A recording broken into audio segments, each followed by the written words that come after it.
আজকে আমরা নবম শ্রেণীর প্রথম পর্যায়ক্রমিক মূল্যায়ন 2026 সালের বাংলা বিষয়ের সম্পূর্ণ উত্তর সহ নমুনা প্রশ্নপত্র সেট 2 সম্পর্কে আলোচনা করব। তো চলো এই ভিডিওতে আমরা ক্লাস 9-এর ফার্স্ট ইউনিট টেস্ট 2026 বেঙ্গলি সাবজেক্টের এই কোশ্চেন পেপার এবং তার উত্তরগুলো দেখে নিই। তো প্রথম ইউনিট টেস্টে তোমাদের 40 নম্বরের পূর্ণমান দেওয়া থাকে এবং সময় থাকে 1 ঘন্টা 15 মিনিট বা 1 ঘন্টা 30 মিনিট সময় কিন্তু দেওয়া থাকবে।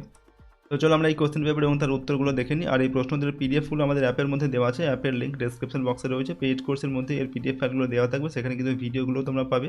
তো চাইলে তোমরা পেইড কোর্স থেকে এই সমস্ত প্রশ্নোত্তরের পিডিএফ এবং ভিডিওগুলো তোমরা সেখান থেকে নিতে পারো। দেখো এখানে প্রথমে যে 1 নম্বর দিকে প্রশ্ন রয়েছে, সঠিক উত্তরটি বেছে নিয়ে লিখতে হবে 1 × 7 = 7। একের দিকে রয়েছে কবি মুকুন্দরাম নিজের উপাধি হিসাবে ব্যবহার করতেন কবিগুরু, এরপর হচ্ছে রায়গুণাকর, কবি কঙ্কন না কবি সুন্দর। তো কবি মুকুন্দরাম চক্রবর্তী নিজের যে উপাধি সেটা ব্যবহার করতেন, কোন উপাধি ব্যবহার করতেন? কবি কঙ্কন। 2 নম্বর বন্ধুগণ হাসবেন না বক্তাকে। তো বন্ধুগণ হাসবেন, এটা বক্তাকে। উত্তর এখানে অপশান রয়েছে, দেখো অতিথি ইলিয়াস, এরপর মোহাম্মদ শাহ আর সাম সেমাগি। তো বন্ধুগণ হাসবেন এটা কে বলেছিল? ইলিয়াস বলেছিল। পরের প্রশ্ন, ধীবরের বাস ছিল শচীতীর্থে দশাবতারে, এরপর ব্রহ্মাবতারে না শক্রাবতারে? উত্তর হবে শক্রাবতারে ধীবরের বাস ছিল। পরের প্রশ্ন, মঙ্গোলীয় সৈন্যদের কামড়ে দেওয়ার ফলে নিউটনের খাবারে অরুচি হয়েছিল, জ্বর এসেছিল, মৃত্যু হয়েছিল না ঘুম পেয়েছিল? উত্তর লিখবে এখানে খাবারে অরুচি হয়েছিল। পরের প্রশ্ন, নিচের যে বর্ণটি আনুনাসিক নয় সেটা উঙ্গ, তারপরে হচ্ছে তালবস্য ম। উত্তর লিখবে তালবস্য, এটা হচ্ছে অনুনাসিক নয়। পরভক্তির অপর নাম, উত্তর যেখানে অপশান দেওয়া হচ্ছে বিপ্রকর্ষ, সমীভবন, সরসঙ্গতি, নাসিক্য ভবন। তো সরভক্তির অপর নাম হচ্ছে বিপ্রকর্ষ। এরপর মহেশ্বর শব্দটির সন্ধি বিচ্ছেদ হবে মহিযোগ ঈশ্বর, মহাযোগ ঈশ্বর কোনোটি নয়। তো এখানে উত্তর লিখবে মহাযোগ ঈশ্বর, মহেশ্বর। পরের প্রশ্ন দেখো, কম বেশি 2 নম্বর দেখো প্রশ্ন, কম বেশি 15টি শব্দে নিজের প্রশ্নগুলোর উত্তর লিখতে হবে। 1 × 8 = 8। 2-এর 1 নম্বর দাগে হুড় হুড় দূর দূর শুনি ঝনঝন, এগুলি কি ধরনের শব্দের উদাহরণ? তো এগুলি হচ্ছে ধনাত্মক শব্দের উদাহরণ।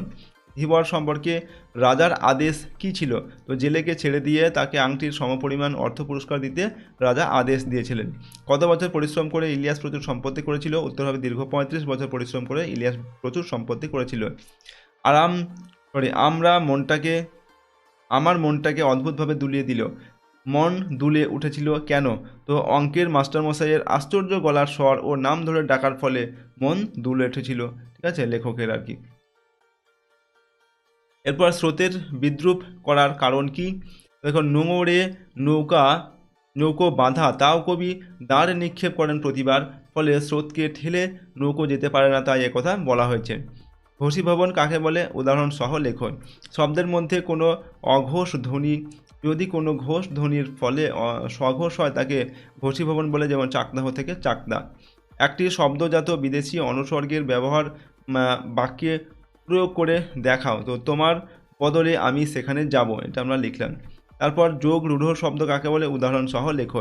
যেসব শব্দ প্রকৃতি প্রত্যয়গত অর্থগুলির মধ্যে একটি বিশেষ অর্থেই প্রসিদ্ধ তাকে যোগ রূঢ় শব্দ বলে, যেমন হচ্ছে পঙ্কজ। 3 নম্বর থেকে কম বেশি 60টি শব্দের মধ্যে নিচের যে কোনো একটি প্রশ্ন উত্তর দাও। 3 × 1 = 3।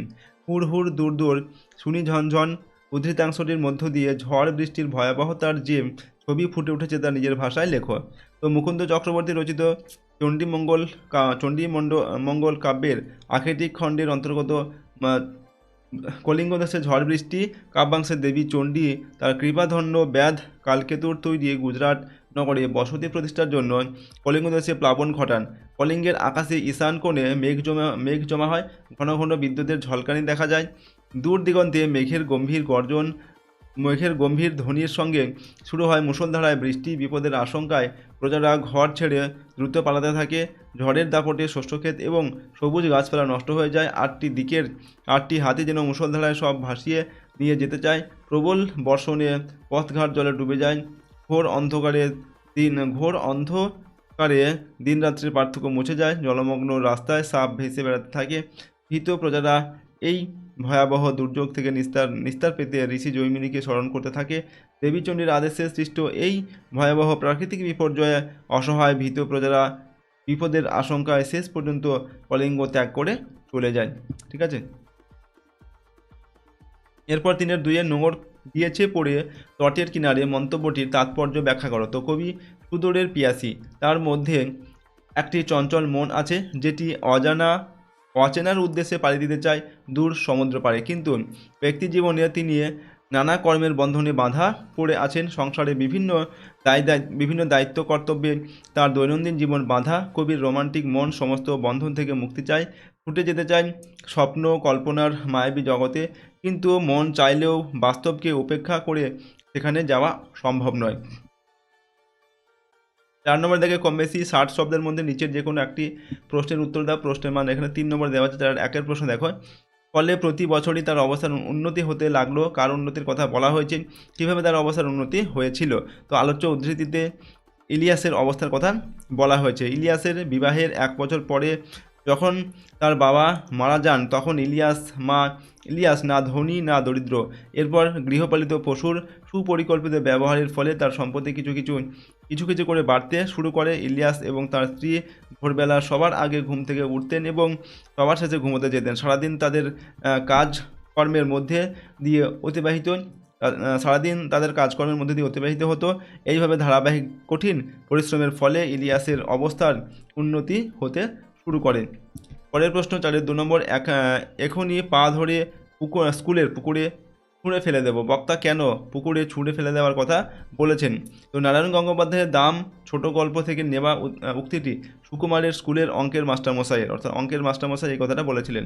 এবার মাস্টারমশাইয়ের ক্লাসের কোনো ছাত্র অঙ্ক না পারলেই তার পিঠে নেমে আসতো তার প্রকাণ্ড হাতের প্রচণ্ড চড়। সেই চড় খেয়ে কোনো ছাত্র কাঁদলেই তাকে তিনি পা ধরে পুকুরে ছুঁড়ে ফেলে দেওয়ার হুমকি দিতেন। তার মতে অঙ্ক না পারা এবং কাঁদা দুটোই পুরুষ মানুষের পক্ষে চরম লজ্জার বিষয়। 5 নম্বর দেখে কম বেশি 125 শব্দের মধ্যে নিচের প্রশ্ন যে কোনো একটি প্রশ্নের উত্তর লিখতে হবে। প্রশ্নের মানে এখানে 4 নম্বর দেওয়া আছে। 5-এর 1-এর দাগে, সেই আংটি দেখে মহারাজের কোনো প্রিয়জনের কথা মনে পড়েছে। দেখো নাটকটি বাংলায় কে তর্জমা করেন? আংটি দেখে মহারাজের কোন প্রিয়জনের কথা মনে পড়েছে? আংটি পেয়ে রাজা কিরূপ আচরণ করেছিলেন? তো ধীবর বৃত্তান্ত নাটকটি বাংলায় তর্জমা করেন সত্যনারায়ণ চক্রবর্তী। তারপর আংটি দেখে মহারাজের স্ত্রী শকুন্তলার কথা মনে পড়েছে, ঠিক আছে। তারপর আংটি পেয়ে রাজা কীরকম আচরণ করেছিলেন? না, ধীবরের কাছ থেকে নিয়ে আংটিটি রাজশালক রাজাকে দেখান। এর ফলে রাজার সকল পূর্বস্মৃতি মনে পড়ে যায়, যার ফলে তিনি কিছু সময়ের জন্য বিহ্বল হয়ে পড়েছিলেন। এরপরের প্রশ্ন দেখো 5-এর 2 নম্বর, যে বৃত্তি নিয়ে যে মানুষ জন্মেছে সেই বৃত্তি নিন্দনীয় বা ঘৃণ্য হলেও তা পরিত্যাগ করা উচিত নয়। প্রসঙ্গ উল্লেখ করে এই বক্তব্যের মধ্য দিয়ে বক্তার কোন চারিত্রিক বৈশিষ্ট্য প্রকাশ পেয়েছে সেটা লিখতে হবে। তো রাজশালক ধীবরের জীবিকা নিয়ে ব্যঙ্গ করেছিলেন। সেই বক্তব্যে বিরোধিতা করে ধীবর বলেছিলেন যে বৃত্তি নিয়ে যে মানুষ জন্মেছে সেই বৃত্তি নিন্দনীয় হলেও তা পরিত্যাগ করা উচিত নয়। এখানে বৃত্তি মানে হচ্ছে পেশা মানুষের, ঠিক আছে, যে পেশা নিয়ে বা যে জীবিকা নির্বাহ করে আর কি, ঠিক আছে।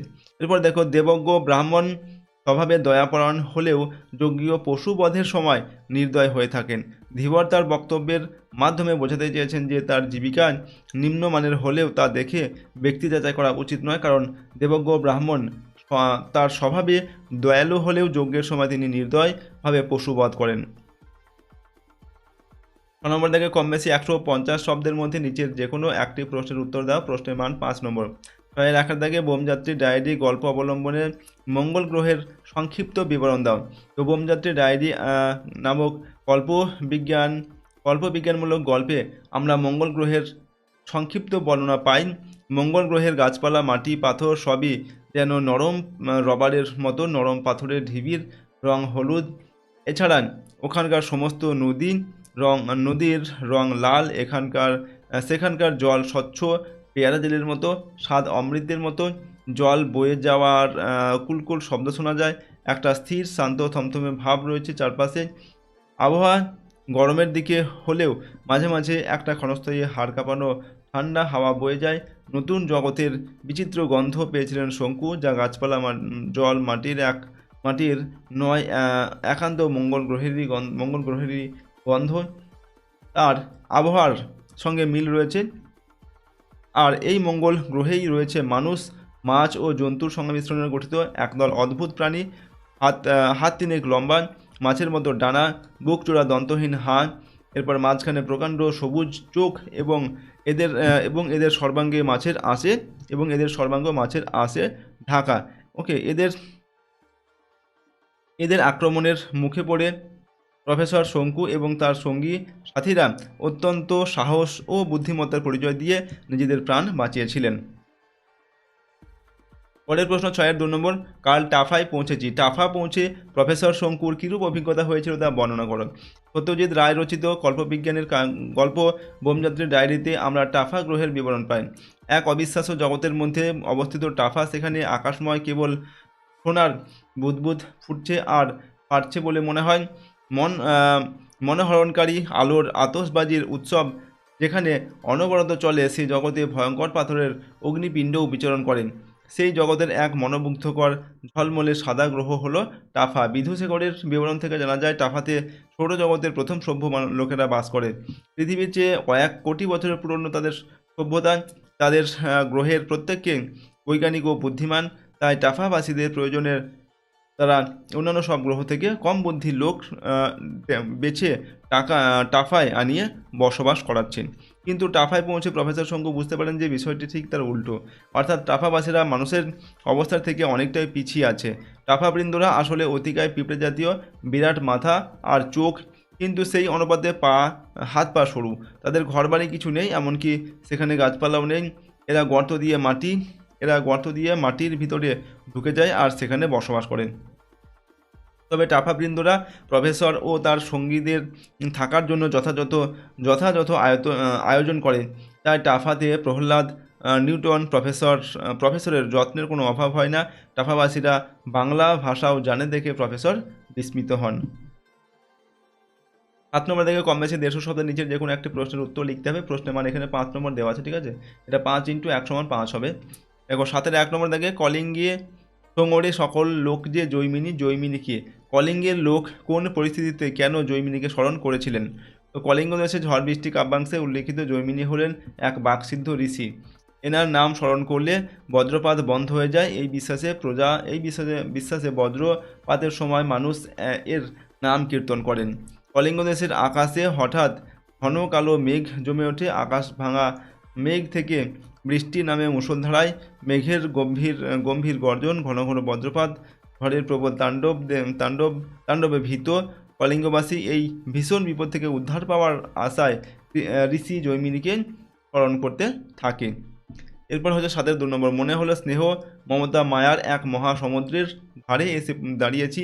কোন প্রসঙ্গে কার মনে এই ভাবনা জাগে, তার এরূপ উপলব্ধির কারণ ব্যাখ্যা করো। তো নারায়ণ গঙ্গোপাধ্যায়ের দাম ছোট গল্পের কথক সুকুমার তার স্কুলের বিভীষিকা স্বরূপ অঙ্কের মাস্টারমশাইয়ের সমালোচনা করে পত্রিকায় বাল্য স্মৃতি লিখেছিলেন। এর বহু বছর পর হঠাৎ মাস্টারমশাইয়ের সঙ্গে দেখা হতে তিনি জানতে পারেন যে এই সরল মনের মানুষটি এত বছর ধরে সেই লেখাটিকে পড়ে সযত্নে সঙ্গে রেখেছেন। ছাত্রের সমালোচনাকে তিনি উদার মনে গ্রহণ করে তাকে ছাত্র তথা সন্তানের অধিকার বলে স্বীকৃতিও দিয়েছেন। তখনই লজ্জাবশত সুকুমারের এই কথা মনে হয়েছে। এরপর দেখো 8 নম্বর থেকে ভাব সম্প্রসারণ করতে হবে 150 শব্দের মধ্যে। 5 × 1 = 5। প্রথমে রয়েছে ক্ষুধার রাজ্যে পৃথিবী গদ্যময়, পূর্ণিমার চাঁদ যেন ঝলসানো রুটি। এটার ভাব সম্প্রসারণ করে লিখতে হবে। তোমরা এখানে লিখি দেখো, ক্ষুধার তীব্রতার কাছে পৃথিবীর সমস্ত সৌন্দর্য ম্লান। মানুষের মৌলিক চাহিদার প্রধান উপকরণ খাদ্য। জীবন বাঁচাতে তাই খাদ্য গ্রহণ অপরিহার্য। এই বেঁচে থাকা এবং টিকে থাকার জন্য প্রথমেই দরকার হয় ক্ষুধায় অন্ন। তবে একথাও ঠিক যে মানুষের বেঁচে থাকা কেবল ক্ষুধা নিবৃত্তির জন্য নয়। মানুষ কবিতা পছন্দ করে এবং সঙ্গীতের প্রতি তার অনুরাগ জন্মগত।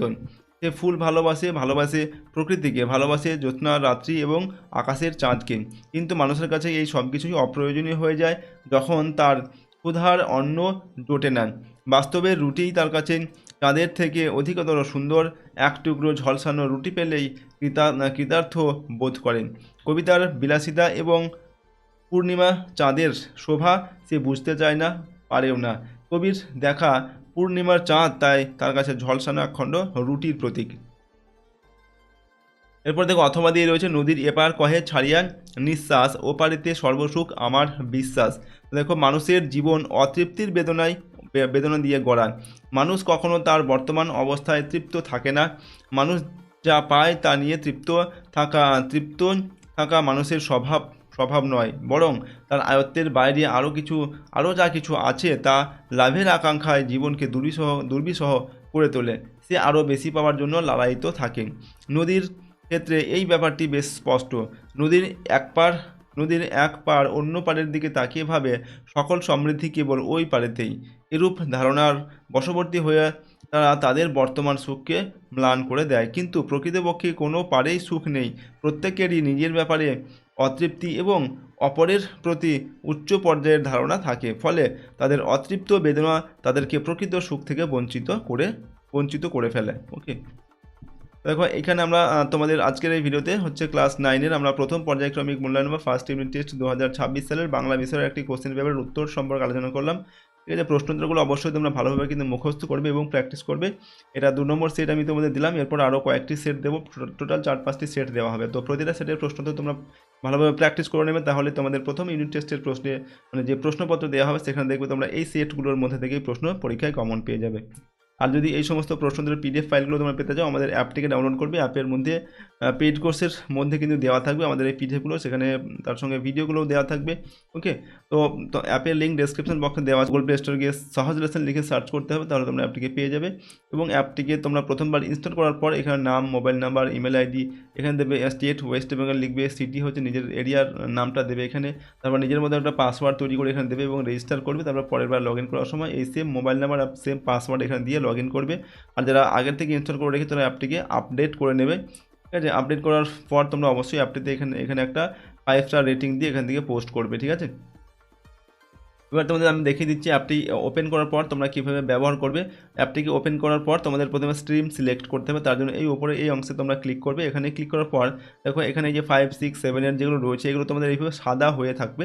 তো তোমরা কী করবে, এইভাবে ট্যাপ করে এগুলোকে এরকম করে দেবে, সবগুলোকে সিলেক্ট করে নিয়ে এখানে সেভ চেঞ্জে ক্লিক করবে এবং ইয়েস বাটনে ক্লিক করে দেবে। তাহলে সমস্ত ক্লাসের কোর্সগুলো এখানে দেখতে পাবে। দেখো প্রথমে রয়েছে অল কোর্স, এখানে ক্লিক করলে সমস্ত ক্লাসের কোর্সগুলো এখানে দেখা যাবে। এখানে এই যে একটা অংশ আসছে এখানে এটা কেটে দেবে। ঠিক আছে, এরপর পরে দেখো ফ্রি ভিডিওস রয়েছে, এখানে ফ্রি কোর্স রয়েছে, এখানে ইবুকস রয়েছে, এখানে তোমার মাই পেড কোর্স মানে তুমি যে কোর্সটা পারচেস করবে সেটা এখানে দেখা যাবে। এখানে লাইভ ক্লাস যখন করা হবে তখন এখানে দেখতে পাবে। এখানে কুইজ রয়েছে। ঠিক আছে, তো দেখো এই নিচের এইগুলো হচ্ছে আমাদের পেইড কোর্স রয়েছে বিভিন্ন ক্লাসের। ওকে, তো যে কোনো ক্লাসের পেইড কোর্স যদি তুমি নিতে চাও তো সেই যেমন এখানে ক্লাস 9-এ দেখো এটা 299 রুপিসে দেওয়া হচ্ছে। বাংলা, হিস্ট্রি, জিওগ্রাফি, তোমাদের জীবন বিজ্ঞান, ইংরাজি এগুলোর চ্যাপ্টার ওয়াইজ কোশ্চেন আনসার থাকবে, মডেল কোশ্চেন পেপার থাকবে, উত্তর সহ এবং প্র্যাকটিস সেট দেওয়া থাকবে। ঠিক আছে, তাইলে তোমরা এখান থেকে বাই নাওতে ক্লিক করে বাই করতে পারো। তাছাড়া এখানে প্লে লিস্টে ক্লিক করে তোমরা এর ডিটেলসটা এখান থেকে দেখে নিতে পারো। এখানেও বাই নাও অপশান দেওয়া আছে, এখান থেকে তুমি বাই করতে পারো। তারপর দেখো এখানে তুমি চাইলে কন্টেন্টে ক্লিক করে এখানে কী কী কন্টেন্ট রয়েছে সেগুলো তুমি এখানে দেখতে পারো। এখানে ক্লিক করবে, এখানে দেখো Bangla, history, geography, life science, English, physical সায়েন্সে কয়েকটা এখানে প্র্যাকটিস সেট দেওয়া থাকবে। ওকে, তো এইগুলো দেওয়া আছে। যে কোনো আমি দেখো বাংলাতে ক্লিক করলাম, প্রথমে তোমরা পিডিএফগুলো এখানে দেখতে পাবে। পিডিএফগুলো দেখো সমস্ত গল্প কবিতার পিডিএফ রয়েছে, সহায়ক পাঠের যে প্রশ্নোত্তরের পিডিএফ রয়েছে, তারপরে এখানে ভাব সম্প্রসারণের ঠিক আছে প্রশ্নোত্তর সেগুলো রয়েছে। এখানে মডেল কোশ্চেন পেপার রয়েছে, তারপর দেখো প্র্যাকটিস সেটও রয়েছে। তো এইগুলো তোমরা এখান থেকে ডাউনলোড করে নিতে পারবে। প্রথমে তোমাদের এখান থেকে এটা পারচেস করতে হবে, তারপর এখান থেকে ডাউনলোড করে নিতে পারবে পিডিএফগুলোকে। এবং তারপরে এখানে দেখো হচ্ছে ভিডিও দেওয়া আছে, তো ভিডিওগুলো তোমরা এখান থেকে অ্যাড ছাড়াই দেখতে পারো সমস্ত। দেখো এখানে কলিঙ্গ দোষে ঝড় বৃষ্টি, ধীবর বৃত্তান্ত, ইলিয়াস দাম, নোংর ঠিক আছে, তারপরে আরও কিছু ভিডিও তোমাদের জন্য দেওয়া হবে এখানে। তো এগুলো তোমরা চাইলে নিতে পারো এই পেড কোর্স, অথবা যে ফ্রি কোর্স এখানে আপলোড করা আছে ফ্রি কোর্সগুলো তোমরা চাইলে এখান থেকে দেখতে পারো। ঠিক আছে, যদি আমাদের চ্যানেলে তোমরা নতুন হয়ে থাকো চ্যানেলটিকে অবশ্যই সাবস্ক্রাইব করে রাখবে এবং বেল আইকনে প্রেস করে অল অপশানটিকে সিলেক্ট করবে পরবর্তী ভিডিওগুলি পাওয়ার জন্য। ভিডিওটিতে অবশ্যই লাইক করবে, ভিডিওটি তোমার বন্ধু বান্ধবের সঙ্গে শেয়ার করবে এবং কমেন্ট বক্সে তোমাদের মতামত অবশ্যই লিখবে। তো আজকের এই ভিডিওটিকে আমরা এখানে শেষ করছি। সম্পূর্ণ ভিডিওটি দেখার জন্য অসংখ্য ধন্যবাদ।